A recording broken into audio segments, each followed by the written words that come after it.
Fir-riflessjoni tagħna llum eżisti ser inkomplu nitkellmu ftit dwar l-Ispiritu Santu fil-kitbiet u l-ħajja ta' Santa Faustina Kowalska, jew kif aħjar magħrufa Santa Faustina tal-Ħniena Divina. Fid-djarju tagħha eżisti għalkemm Santa Faustina primarjament titkellem il-ħniena tagħha, però għandha diversi referenzi għall-Ispiritu Santu. U xtaqt illi hekk naħduhom bil-mod il-mod għaliex l-Ispiritu Santu biex ngħidu hekk hemm żewġ toroq kif aħna nsiru nafuh.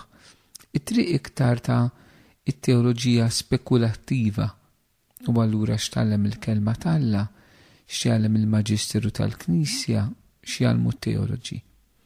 Però mbagħad hemm it-triq li hija aktar esperjenzjali li ħafna drabi hija dik li Ġwani Pawlu II kien sejħilha it-teoloġija tal-qaddisin, la teoloġija dei santi. Il-qaddisin eżisti għax huma nies tal-Ispirtu, l-esperjenza u t-talim tagħhom qatt ma jikkontradixxi it-talim tal-Bibja u t-talim tal-Maġisteru tal-Knisja. Imma jagħtina il-mod kif esperjenzawh. Issa d-dimensjoni tal-esperjenza tal-fidi tagħna għalina l-insara hija ħafna importanti. Jekk din aħna natwa fil-ġemp, il-fidi tagħna tirriskja li ssir fidi astratta. Issir fidi illi għandha x'taqsam isu ma' xi talim il-bot minna u dak mhuwiex per se eżisti l-esperjenza tal-kelma talla, għaliex anke l-kelma talla fil-bidu ma kienx hemm it-talim, it-teoloġija, imma l-ewwel kien hemm l-esperjenza. Aħna għaddejna mill-esperjenza ta' Alla għat-teoloġija fuq Alla biex nerġgħu mmorru għall-esperjenza ta' Alla. U l-qaddisin m'hemm ħadd isbaħ minnhom eżisti illi jista' jurina din ir-realtà, jurina din it-triq, jurina din hekk il-verità. U qed nagħmlu dan il-proċess ma' Santa Faustina. Jekk imorru fid-djarju tagħha, paragrafu 291, naqraw hekk u naraw x'nistgħu nitalmu dwar l-Ispirtu. Temi li ħanieħu illum ħajkunu dwar l-ispirazzjoni tal-Ispirtu Santu fil-kitbiet ta' Santa Faustina. Faustina tikteb hekk: darba jiena rajt persuna ser tagħmel dnub mejjed. Jiena tlabt lil mulej jibatli li kbar torturi sabiex dik ir-ruħ issalva. Imbagħad f'daqqa waħda ħassejt lu ġieħ terribbli ta' kuruna ta' xewk fuq rasi. Damet għal żmien twil mhux ħażin, imma dik il-persuna baqgħet fil-grazzja tal-mulej. O Ġesu tiegħi, kemm hija ħaġa faċli li wieħed isir qaddis. Kull m'hemm bżonn ftit rieda tajba. Jekk Ġesu jara dan id-daqsxejn rieda tajba fir-ruħ, huwa jaġġel sabiex jagħti lilu nnifsu lir-ruħ u xejn ma jwafqu. La difetti lanqas waqat.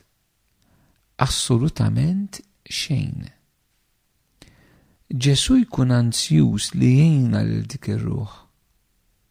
U jekk hija tibqa' fidila għal din il-grazzja minn Alla, f'qasir żmien tkun tista' tilħaq l-ogħla grat ta' qdusija possibbli għal kreatura hawn fl-art. Alla hu ġeneruż ħafna u ma jiġħad il-grazzja tiegħu lil ħadd. Fil-fatt huwa jagħtina ħafna aktar milli aħna nitolbuh.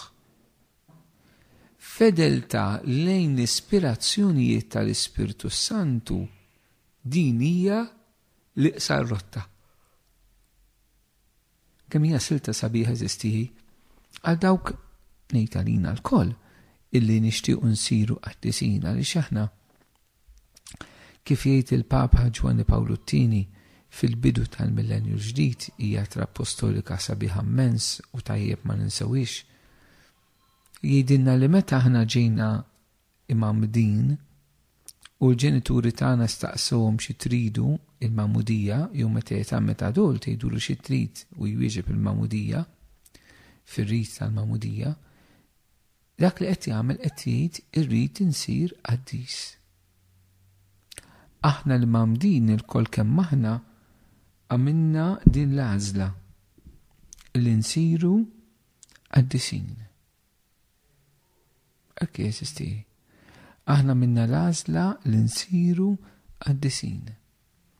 U Faustina hekk qed tagħmlilna kuraġġ kbir, qed tgħid li jisma' f'qasir żmien nistgħu nsiru qaddisin jekk aħna nintelqu f'idejn il-grazzja t'Alla. Għax Alla huwa ġeneruż ħafna u ma jiċħat il-grazzja tiegħu lil ħadd.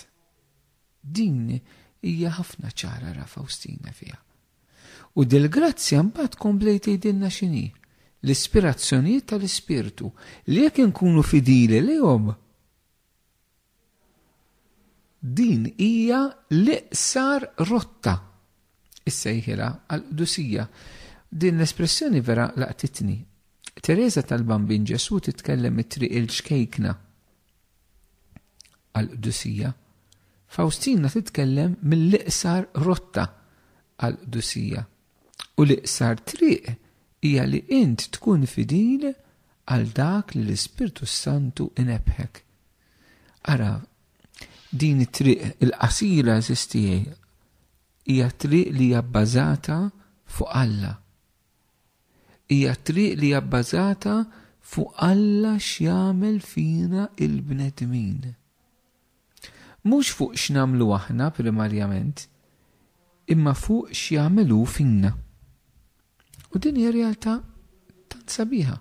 Faustina tgħid li isma' xejn ma ħajżomm lill-Ispirtu Santu milli jaħdem fina la difetti u laqqas waqgħat assolutament xejn, anzi anzjuż li jgħinna Ġesu il dik ir-ruħ jekk tibqa' fidila għal din il-grazzja minn Alla. Ejjew eżisti verament nixxenqu, verament nitolbu, verament inkunu miftuħa għal din il-ħidma tal-Ispiritu ġewwa fina. Ċertament kif se naraw mhux kull ma nħossu u kull ma jgħaddi minn moħħna ifisser li ġej mill-Ispirtu Santu. Mhijiex hekk irridu nagħmlu discerniment ukoll. Però ejjew li l-fidi tagħna l-Kristjaneżmu ma nagħmluhx xi sett ta' regoli li aħna rridu nosservaw. Il-Kristjaneżmu l-ħajja ta' Alla Trinità ġewwa fina. Il-ħajja tal-Ispiritu li taħdem ġewwa fina maħbubin tiegħi. U din hija grazzja kbira li aħna il-kol kemm aħna. Faustina tenfasizza li aħna rridu nkunu fidili għall-ispirazzjonijiet tal-Ispirtu. Dak li qed tgħidilna hija dwar il-fedeltà. Il-fedeltà. Qed tassumi li Alla jaħdem. U once li Alla jaħdem, aħna rridu nkunu fidili għall-ħidma tiegħu. Imma qed tassumija b'mod ħafna ċar li Alla iva jaħdem eżisti.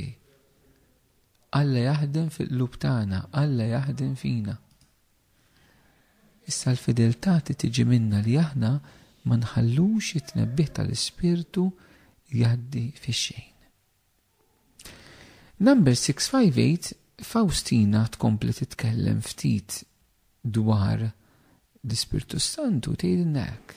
Il-lejla ħejjejt ruħi bi premura kbira u domt nitlob lill-Ispirtu Santu sabiex jindenja ruħu jagħtini d-dawl tiegħu u joħodni taħt il-gwida speċjali tiegħu. Tlabt ukoll il-Madonna lill-Anġlu Kustodju tiegħi u l-qaddisin patruni tagħna. Paragrafu ieħor bellezza. L-ewwel ħaġa tgħidilna li damet titlob l-Ispirtu Santu biex jagħtiha d-dawl u joħodha bħala taħt il-gwida speċjali tiegħu. Eżisti, aħna kemm għandna bżonn l-Ispirtu Santu għawek qed tirrepeti ruħha jagħtiha d-dawl, jinebbaħa, jispira, joħodha taħt id-direzzjoni tiegħu hija l-istess ħaġa. Faustina damet titlob għal din il-grazzja. Mhix xi talba hekk tgħidha f'sekonda u tieqaf hemm u tħalli kollox hemm. Le, damet titlob. Hija talba li ssir bil-ħerqa. Li l-Ispirtu jieħdu taħt il-gwida speċjali tiegħu. ċert qaddisin eżisti bħal qaddisin kollha oħrajn iktar minn oħrajn kienu konxi li d-direttur spirituali vera u l-Ispirtu Santu, il-gwida vera u l-Ispirtu Santu. Ovvjament dan ma jeskludix il-gwida umana, il-medjazzjoni tal-Knisja, tad-direttur spirituali, anzi l-Ispirtu Santu jaħdem fina u jaħdem fil-Knisja għalina, għal-mana, eżisti. Però Faustina kienet konxja li qabel ma l-Ispirtu jmexxija permezz tal-Knisja, permezz tad-direttur, permezz tal-komunità, permezz tar-regola tagħha u l-voti li ħadet, imma l-Ispirtu Santu l-ewwel qabel kollox imexxija fir-ruħ tagħha. Għax l-Ispirtu Santu ġie jammar ġewwa fina. Eżisti. L-Ispirtu Santu ġi imexxina, l-Ispirtu Santu ġi jaħdem fina u titolbu bil-ħerqa. Joħodha taħt il-gwida tiegħu. Imbagħad titlob ukoll lill-Madonna l-Anġlu u l-Qaddisin. Għaliex il-Madonna l-Anġlu u l-Qaddisin huma strument ukoll fidej l-Ispirtu Santu. Però notaw l-ordni l-ewwel talbet l-Ispirtu u mbagħad talbet lill-Madonna u l-Anġli u l-Qaddisin. Importanti ħafna jafu kemm jiena nħobb l-Omna Marija u nipromovi ħafna d-devozzjoni tagħna lejn il-Madonna.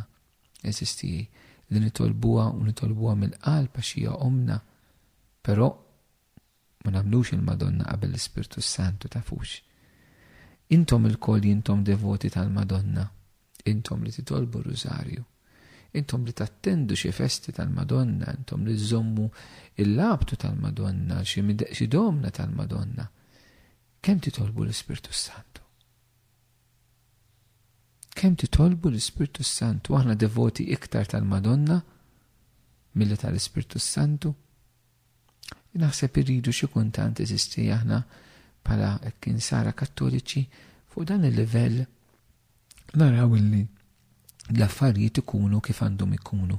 Illi l-Ispirtu Santu ikun verament fiċ-ċentru tar-relazzjoni tagħna mal-Mulej u l-Ispirtu Qaddis jiġi qabel kull kreatura oħra ta' Alla, inkluż Omna Marija. Omna Marija u l-Ispirtu eżisti flimkien tawna l-Ġesu ġewwa Nazaret. Omna Marija titlob mal-Apostli jirċievu l-Ispirtu Santu. Araw eżisti il-Madonna dejjem hija marbuta mal-Ispirtu Qaddis. U allura tajjeb li anke aħna nitolbuha kif kien jitlobha San Franġisk ta' missieri arusa tal-Ispirtu Santu. Ejjew aħna nfittxu li l-Ispirtu Santu jkun il-gwida tagħna. Dak tfisser eżisti li qabel ma nieħdu deċiżjoni aħna nitolbu lill-Ispirtu Santu. Fil-bidu tal-laqat tagħna nitolbu l-Ispirtu li jnebbaħna u li jmexxina. Meta inħossuna dejjin mid-dlam spiritwali, nitolbu lill-Ispirtu Santu ħalli jkunu li jmexxina f'din in-nixfa li nkunu għaddejjin minnha. Meta l-parroċċa, l-komunità, d-djoċesi, l-Knisja, s-soċjetà narawha li qiegħda għaddejja minn żmien ibeż, minn diffiċli, tiżvija, isna nitħarbtu, nitolbu lill-Ispirtu Santu li jkunu l-gwida tagħna f'dawk il-momenti. Għandna bżonn ħafna eżisti. Imbagħad Santa Faustina tkompli titkellem dwar l-Ispirtu Santu minn perspettiva oħra. Bil-perspettiva tad-djufija tagħna. Isimgħu xtejt fil-paragrafu 359. Mhux li kieku l-erwieħ ikunu jridu jisimgħu għall-inqas għal ftit il-leħen tal-kuxjenza u l-leħen iġifieri l-ispirazzjonijiet tal-Ispirtu Santu. Jiena ngħid għall-inqas għal ftit għax la darba aħna ninfetħu għall-inqas qawwa tal-Ispirtu Santu huwa stess jimla dak li hemm nieqas fina. Qawwija eżisti, araw Faustina kemm kienet miftuħa għall-Ispirtu Qattis. L-ewwel tgħidilna mhux li kieku nisimgħu għall-inqas ftit il-leħen tal-Ispirtu, hawnhekk l-ispirazzjonijiet qed tgħidilhom il-leħen għaliex l-Ispirtu Santu jitkellem, issa l-Ispirtu Santu m'għandux lingwa, jitkellem biħsibijiet li jpoġġi f'moħħna, jitkellem dak li bix-xewqat li jpoġġi f'qalbna, jitkellem bil-ħolm xi drabi, jitkellem xi immaġni illi jagħtina meta nkunu qegħdin nitolbu jew f'mumenti oħra. L-Ispirtu Qattis jikkomunika magħna. Faustina qed tgħidilna mhux li kieku aħna nisimgħu ftit. Eżisti. Għaliex tgħidilna ftit? Għax tgħidilna anke l-ftit li aħna nagħtu ċans lill-Ispirtu Santu, aħna ninfetħu għalih biex jimla dak li hemm nieqes fina. Meta aħna ninfetħu ftit għalih u jimla id-djufija tagħna bil-qawwa tiegħu. Mhux li kien eżisti. Meta aħna dgħajfin fil-mard, dgħajfin fid-dnub, dgħajfin quddiem it-tentazzjoni, dgħajfin meta ma nistgħux nitolbu, dgħajfin meta jkollna dubji, dgħajfin meta ngħaddu mill-persekuzzjoni, dgħajfin meta nħossuna ma nistgħux nevanġelizzaw inxandru l-Ġesu. Qed tgħidilna infetħu għall-Ispirtu Santu. Infetħu għall-Ispirtu Santu. Kemm għandna bżonn neżisti. Huwa stess jimla dak li hemm nieqes fina. San Pawl fl-ittra tiegħu Rumani kapitlu 8 ukoll jagħtina din l-istess idea dwar l-Ispirtu meta jgħid huwa jgħinna fin-nuqqas ta' ħila tagħna. Jgħinna fin-nuqqas ta' ħila tagħna. Aħna dgħajfin, aħna għandna bżonn il-qawwa tal-Ispirtu illi taħdem fina. F'number 392 imbagħad Faustina tkompli tkellimna u tgħidilna hekk. Ġesu fija jagħmel tajjeb hu għan-nuqqasijiet kollha tiegħi. Ara kemm għarfet il-mulej fid-djufija tagħha. Il-grazzja tiegħu taħdem mingħajr waqfien. Is-Santisma Trinità tagħtini l-ħajja tagħha bl-abbundanza permezz tad-don tal-Ispirtu Santu. It-tliet persuni divini jgħixu ġewwa fija. Meta Alla jħobb huwa jħobb kull ma hu bis-saħħa tiegħu kollha. Xerf spiritwali il-qaddisa il-mulejta. L-Ispirtu l-Santisma Trinità tgħidilna tagħtiha l-ħajja tagħha bl-abbundanza. Kif? Permezz tal-Ispirtu Santu. Hawn eżisti verament jekk huma il-qofol tal-ħajja tagħna nisranija. Aħna l-insar eżisti, aħna persuni illi Alla jagħtina il-ħajja tiegħu fina, ġewwa fina. Din eżistija fundamentali.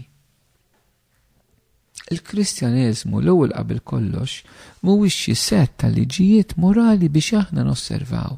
Le, il-morali hi parti bil-ħajja nisranija, pero miex il-qalba tagħha. Il-qalba tagħha hija il-ħajja ta' Trinità ġewwa fina.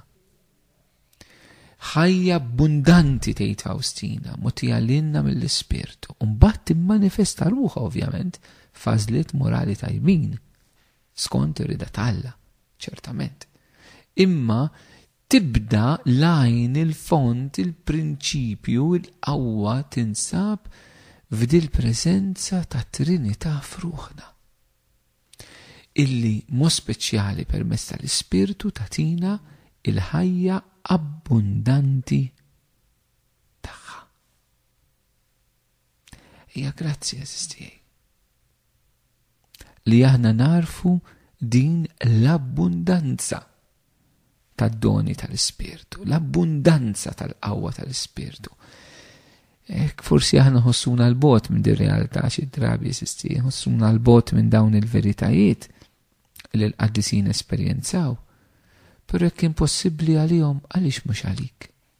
Għaliex mhux għalija? Ċertament jiddependi minn Alla l-imbirek xi grazzi jrid jagħtina hu, x'irid jagħmel fina hu u kif irid jagħmilhom fina. Però jiddependi wkoll bil-kollaborazzjoni tagħna mal-grazzja tagħha. Jiddependi ħafna minn kemm aħna lesti nikkollaboraw mal-grazzi li l-Mulej jagħtina. U jekk l-Ispirtu tagħha għamilha f'dal-qaddisin, jibqa' jagħmilha fina wkoll. Eżistijaj. U l-aħħar ħaġa li nixtaqsam magħkom illum milli tgħid Faustina dwar l-Ispirtu Santu huwa li l-Ispirtu Santu parti mill-ispirazzjoni tiegħu, mid-dawl tiegħu li jagħtina huwa id-dawl fuqna nfusna. Min aħna fajnejn Alla. Number 167, Faustina tgħidlek, tlabt l-Ispirtu Santu jagħtini d-dawl sabiex inkun nista' nara il-miżerja tiegħi. Eżisti, qaddisin jgħidu li huma miżerja, huma nishom li huma mis-supervija, ma jaħsbux li huma xi ħaġa għaliex għax jaraw lilhom infushom kif Alla jarhom. Alla eżisti lilna meta jħares lejna, jarana fil-verità kif aħna u jħobbna. Aħna miżerja, dik il-verità. Aħna miżerja, aħna djufija, però Alla jħobba. Alla jħobbna fil-miżerji tagħna. Però ma ninsowx minn aħna. Aħna miżerja li ġiet adottata bħala l-iben u l-bint kemm iħobbna. Pero gwaja lina meta aħna naqgħu fis-supervja, naħsbu li aħna xi ħaġa, naħsbu li missejna s-sema bidejna, rasna tikbrinna, naħsbu li għaliex għandna xi tip ta' suċċess ħadd ma jistalina, naħsbu għax il-Mulej jużana f'xi ħaġa fil-Knisja, kulħadd għandu jwarbinna. Eżistijaj, dan huwa l-ingann li tan drabi faċilment naqgħu fih. Għalhekk għandna bżonn l-Ispirtu Santu li jaqlana mill-ingann u li jagħtina id-dawl. Nitolbu mill-qalb eżistijaj ħalli l-Ispirtu Santu jinebbaħna u jaħdem fina. Nerġa' ngħid, dak li l-Ispirtu Santu għamel fil-qaddisin jista' jagħmlu fina wkoll. Ejjew minn qalbna niftħu qalbna beraħ għal-ħidma tal-Ispirtu.